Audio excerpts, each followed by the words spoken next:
Le comportement d'une personne n'est pas cette personne. Bonjour à tous et bienvenue dans ce 21e épisode d'Electron Penseur.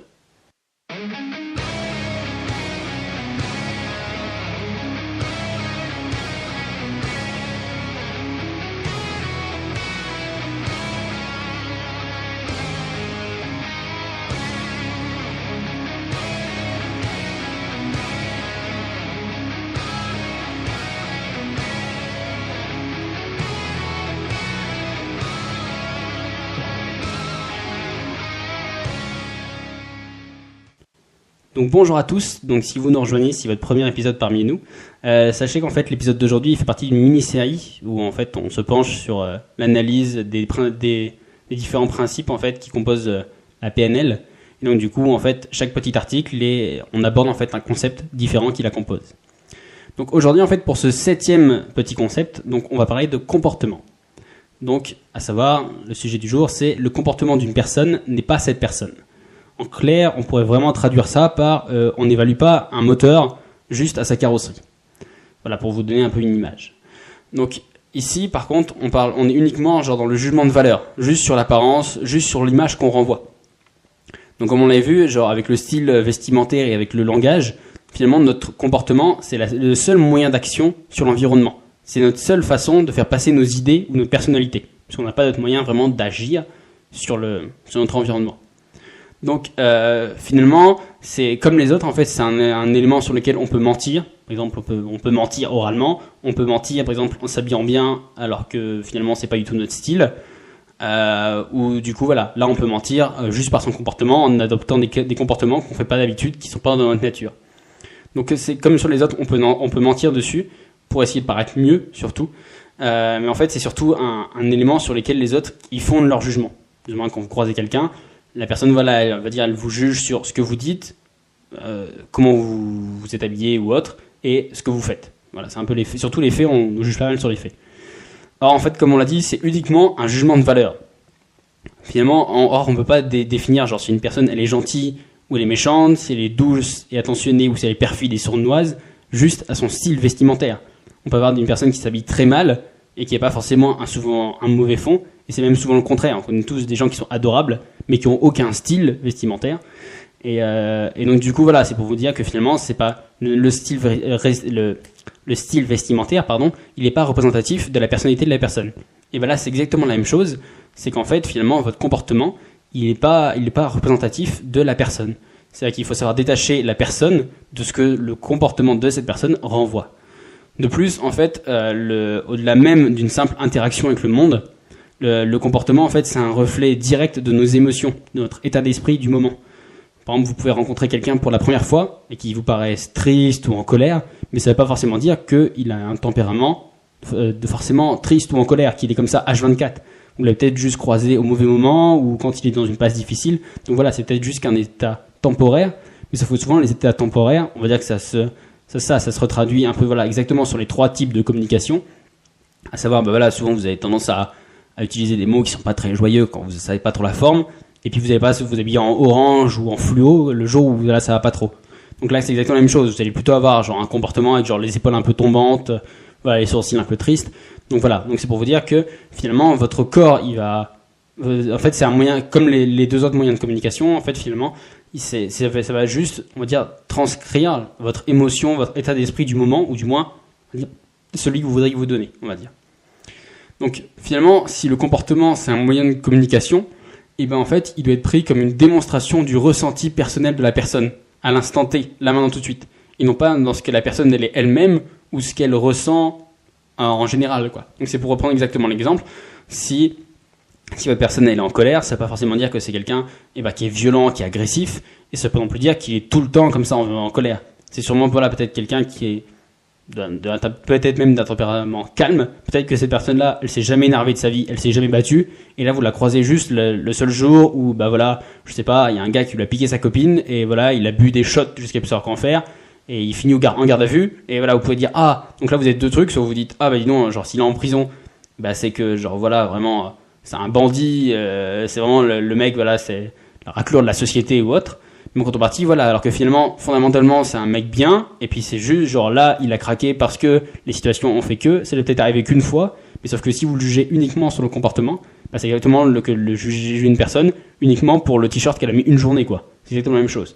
Donc du coup, voilà, vous pouvez pas en fait vous limiter juste à cette démonstration en fait des sentiments, voilà, juste à ce comportement, en jugeant la personne, parce que sinon vous allez forcément avoir un jugement qui va être faussé, parce que tout le monde a des moments où on est triste, tout le monde a des moments où on est content, tout le monde a des moments où on est joyeux, et pourtant c'est pas forcément représentatif de ce qu'on ressent vraiment ou de notre état général. Donc après, le truc aussi où je voudrais vous mettre en garde, c'est aussi de vous méfier, parce que comme pour le style vestimentaire ou le langage, il peut être falsifié. On peut se donner bonne figure ou se montrer sous un angle avantageux. On peut par exemple avoir des bonnes manières ou autre. Je crois que c'était je suis pas sûr, mais je crois que c'est le dernier épisode d'American Pie où justement on a Stifler qui veut jouer au gendre parfait, qui s'habille bien et tout ça, alors que tout le monde sait fondamentalement que c'est un tordu qui passe son temps à boire, qui est à moitié fou. Mais du coup, voilà, ça veut dire qu'il a menti sur son style vestimentaire, sur son langage, et même sur son comportement, il le fait mentir pour paraître sous un angle plus avantageux. Donc du coup, si vous ne devez pas en tenir compte de manière négative, c'est-à-dire de se dire « Ah bah oui, là il a l'air triste » ou « Bah voilà, là il a un comportement bizarre », du coup, vous ne devez pas non plus en tenir compte de manière positive. C'est-à-dire il faut pas vous dire « Ah bah ouais, il a des bonnes manières, c'est forcément un homme adorable ou autre », parce que finalement, si on regarde bien, en fait, les plus grands manipulateurs, même de tous les temps, on peut citer, Casanova ou autre, finalement, en fait, les plus grands manipulateurs de tous les temps, c'est ceux qui ont la voix la plus mielleuse et les manières les plus impeccables. Donc voilà, c'est exactement ça, c'est de dire que finalement, les manières, le comportement, c'est comme le reste, ça se falsifie, on montre, puisque c'est juste sur une question de jugement, de valeur, on montre ce qu'on veut montrer. Et donc du coup, ça peut être ne pas être à notre avantage et qu'on nous juge dessus. En contrepartie, il y a des gens justement qui s'en servent et qui justement un peu falsifient ce truc-là pour, on va dire, abuser de la confiance des autres, qui justement s'en remettent uniquement à ce jugement de comportement. Mais à la rigueur, donc là voilà, c'est tout pour ce petit épisode. Le jeudi c'était assez court. Et en fait finalement, si le concept de ce que reflète votre comportement il vous intéresse, je vous renvoie à l'épisode 16. Donc du coup, on avait développé un peu plus à cette notion de comportement, parce que là c'est pareil, je l'ai repris mais en essayant de trouver un angle encore différent, parce que c'était encore un autre aspect de la PNL. Donc du coup, je vous renvoie à l'épisode 16 si vous voulez en apprendre un peu plus, ou on parlait plus du comportement, de ce qu'il traduisait ou autre. Voilà, donc le petit call to action, le petit passage à l'action du jour. Donc du coup, en fait, c'est d'essayer d'apprendre à voir un peu plus loin que les apparences, de pas s'arrêter juste à la vitrine de ce qu'une personne elle renvoie, et que juste de cette vitrine, vous puissiez émettre un jugement qui va en profondeur sur tout ce qu'elle ressent, tout ce qu'elle est ou autre. À la rigueur, en fait, le petit truc qu'il va falloir faire, en fait, c'est que la prochaine fois qu'une personne peut vous paraître avoir un comportement étrange ou autre, essayez de gratter un peu plus sous la surface. Essayez de discuter avec sa personne, essayez d'en savoir un peu plus. Donc voilà, pour apprendre vraiment à connaître les gens et pas juste les juger sur leur comportement.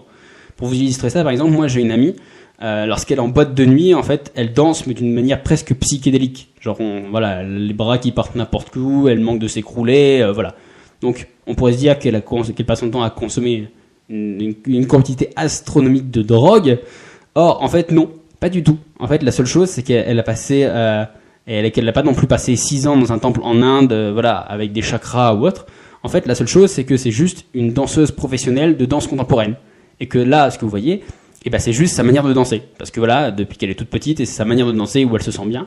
Et donc, du coup, voilà. Or, ça, finalement, vous pouvez pas le savoir si vous la jugez juste sur le comportement qu'elle a, sans vraiment savoir à chercher qui est vraiment la personne. Si vous la jugez, je dis pas non plus il faut creuser en profondeur toutes les personnes, on est obligé d'émettre un jugement, mais ne vous arrêtez pas juste à un comportement, parce que finalement, des fois, votre comportement, on va dire, c'est une chance sur deux qui reflète vraiment la personnalité. Peut-être que on va dire, 50% des gens qui dansent à moitié n'importe comment dans les boîtes de nuit, c'est parce qu'ils sont ivres morts, alors que les autres 50%, c'est juste parce que ils sont bien et que c'est la manière de danser. Donc vous avez une chance sur deux, ce qui est, je sais pas si c'est bien ou si c'est pas bien, parce que ça fait quand même une sacrée marge d'erreur. Donc du coup, de vous tromper dans votre jugement et en vous basant juste sur le comportement, d'émettre un mauvais jugement sur ce qu'est la personne en profondeur. Parce qu'en fait, souvenez-vous que si vous confondez le comportement et la personne, vous risquez deux choses. Vous risquez soit de passer à côté de gens qui sont adorables, mais que vous avez croisés quand ils avaient des comportements bizarres, ou alors soit de vous jeter dans les bras d'un manipulateur, qui lui par contre arrivera magnifiquement à plier chacun de ses comportements à sa volonté pour justement renvoyer l'image précise qu'il veut, mais qui est pas du tout représentatif de ce qu'il est au fond de lui. Voilà. Avant qu'on se quitte, une dernière petite chose. Donc là, ça fait presque 2 semaines même que genre le plus grand événement, on va dire, pour la communauté geek, je pense pouvoir parler justement au nom de tous, est sorti. Donc c'est l'ultime saison de Game of Thrones. Et donc du coup, pour l'occasion, je vous ai préparé en fait un petit truc original. C'est-à-dire qu'en fait, depuis le début de la saison et jusqu'à la fin, jusqu'au dernier épisode, en fait, je vous ai proposé de vous sortir un épisode par jour. Donc pas un épisode audio, c'est un petit article écrit. Donc c'est vraiment petit, vous allez voir, c'est un truc qu'on peut regarder voilà, genre au boulot, quand on fait une pause ou autre, ça en 5 minutes même pas, c'est lu. Et vous allez voir en fait, c'est une petite analyse en fait qui est ludique, qui est amusante. Et en fait, voilà où on s'amuse en fait à aller regarder la psychologie des différents personnages de la série. Donc voilà, les points faibles, les points forts ou autres. Donc vous verrez, c'est ludique. Dites-moi ce que vous en pensez, si ça vous plaît ou pas.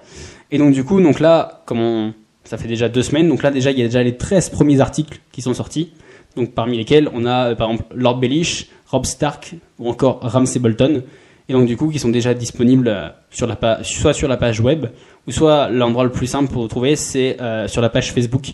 Donc vous tapez juste Electron Penseur sur Facebook, et voilà le premier lien, et vous verrez les articles qui défilent au fur et à mesure.